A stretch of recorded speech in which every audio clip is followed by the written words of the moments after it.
Today I'm working on a 2004 F-150 with a 5.4 and we're doing a transmission service on it. I've already run into a couple weird things on this, which I'll show you once we get under there. But the owner of it is experiencing some intermittent shift quality issues. He's got some concerns about it. He hasn't owned it that long, and so we're doing a transmission service on it. Usually you wouldn't want to wait until you have trouble, but in this case he hasn't had it that long, and it just sort of was something that wasn't on the agenda. So now it's on the agenda, so that's what we're going to do. We're going to drop the pan, we're going to change the fluid, we're going to change the filter, and we're going to change the pan gasket. So let's head on under there.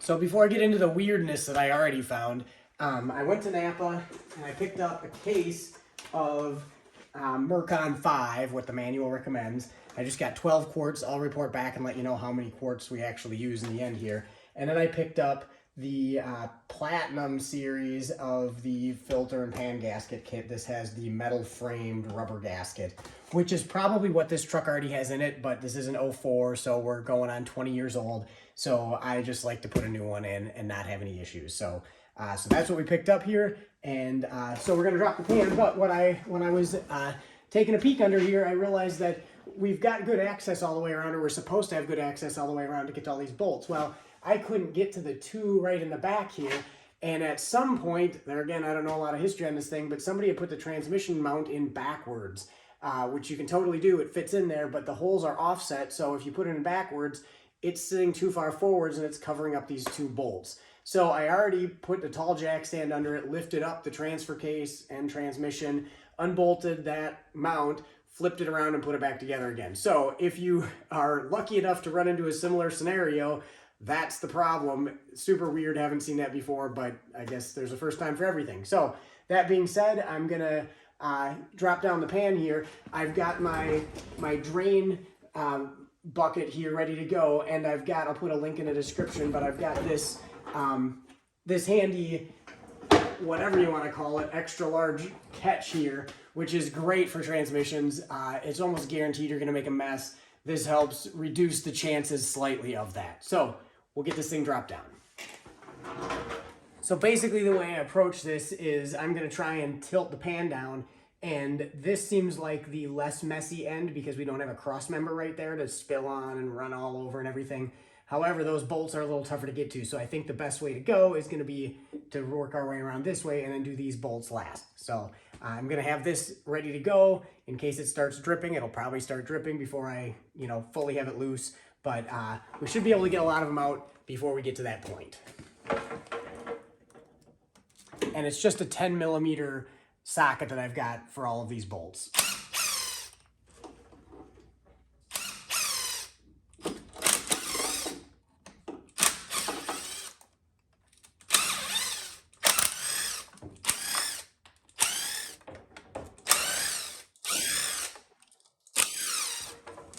So still no dripping. I'm down to 2 bolts. Beat on by somebody. We'll crack that loose. We'll crack that loose. Okay, I'm just starting to get some dripping around the front here, so I think everything's in order, but I am gonna try and pry in the back.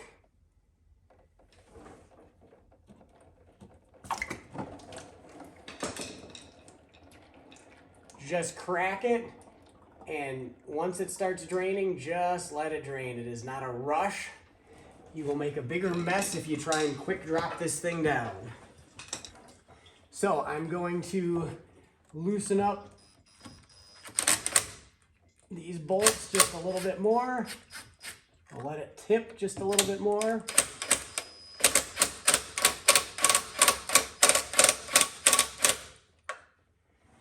But we might be at the point where we want to just push it back up and then finish taking these bolts out.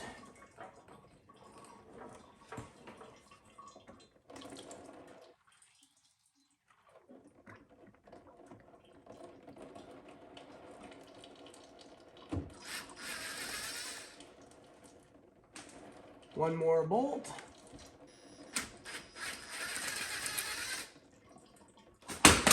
And then we're gonna, as carefully as we can, we're gonna tip it towards the back.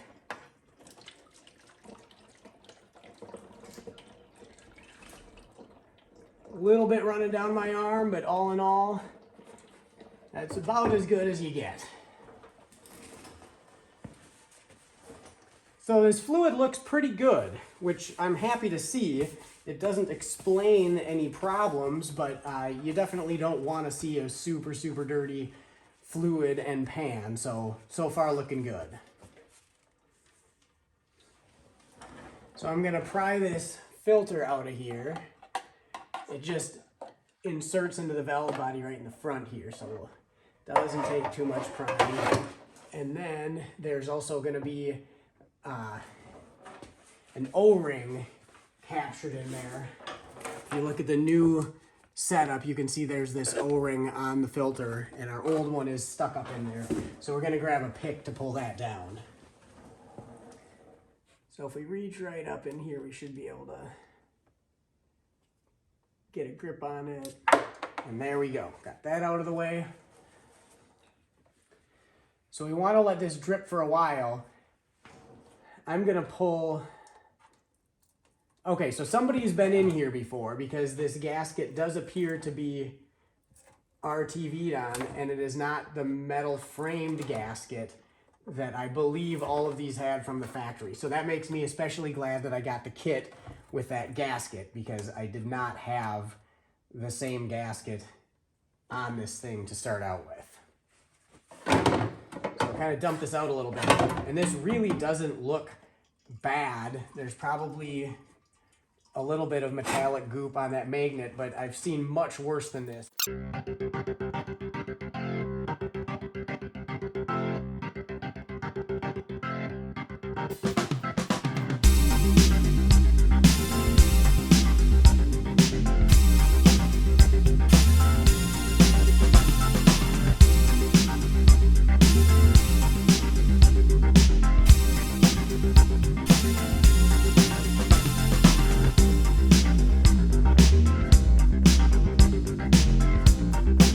So it's still dripping a little bit, and that's all right. These practically never stop dripping, so we're just gonna let it do its thing. But I am gonna go in here and I'm gonna wipe off the gasket surface.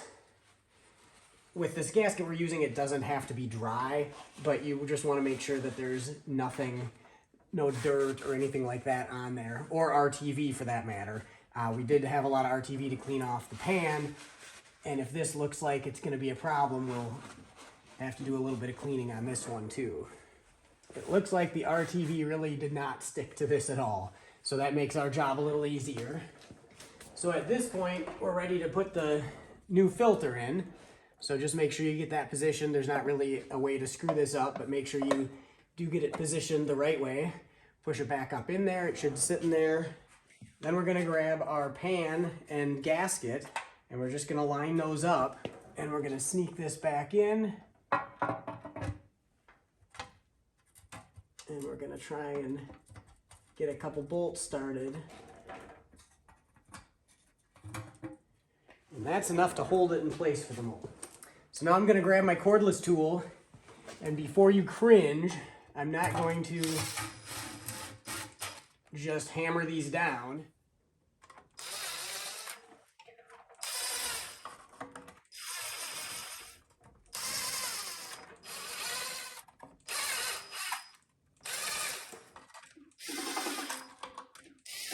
So now that we've got them all in place, we're gonna torque them down to 10 foot-pounds. There is a period in there. It is 10 foot-pounds or 13.5 Newton meters.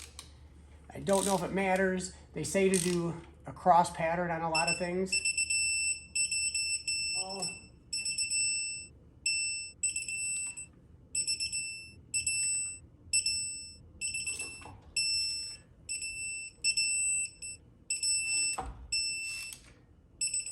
All right, now I'm gonna clean up that cross member a little bit, and then we're gonna drop it down and we're gonna get it topped off on fluid.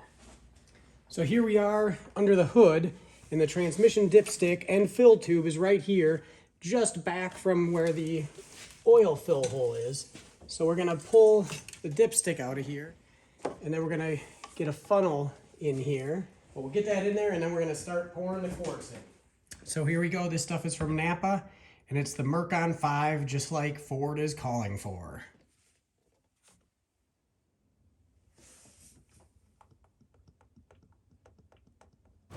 So I've got 6.5 quarts in this thing now. I put 6 in, I ran it for a bit, I checked it, we were a little bit low, so now I'm checking it again here.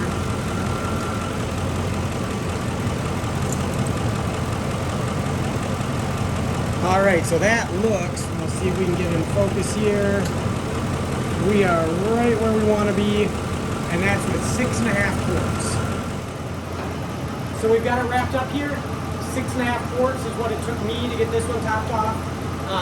You know, obviously check the transmission fluid to make sure you get it at the correct level. If there's a cold and a warm, or a cold and a hot section on the dipstick, so whenever the situation is, usually I like to let them warm up good because that's going to just happen naturally while you're checking it anyways.